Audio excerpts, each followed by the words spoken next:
Boo! Welcome to my video. Yeah, and we are going to make her, she, into Ariana Grande. We are going to start off with the brows.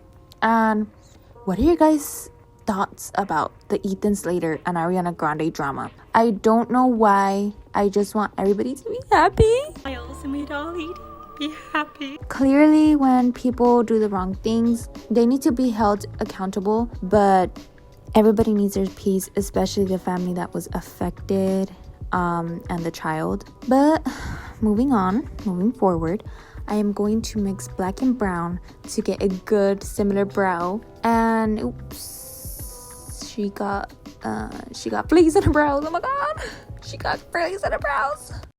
You don't want to look like you got fleas in your eyebrow, because that's dirty, dude. I don't know how to do this, so no. Okay, cut me some slack because it's difficult. Yeah, her eyebrows are pretty straight, so that's what I'm trying to mimic. That looks a little mismatched to me, but what are we gonna do about it? Now we're going to do the eyeshadow, and Ariana Grande wears a light eyeshadow with a warm crease, so that's what we're going for. Looking nice. Okay, moving on to the nose contour. Like Ariana, do not question anything, please. I tried my best. A little highlighter. So now we're going to commit the same mistake and we're gonna contour cheeks, sis. Her forehead is big, so that's what we're trying to cover up. We're gonna get our girl covered.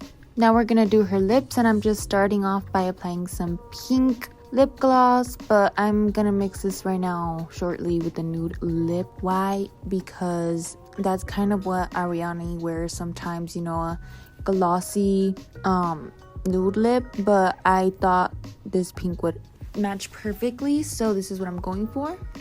Now we have to do the iconic black eyeliner. Oh my god, she looks so much like Ariana Grande. Does she look more like Ariana Grande or Humpty Dumpty? Comment down below. Thank you for watching. Yeah.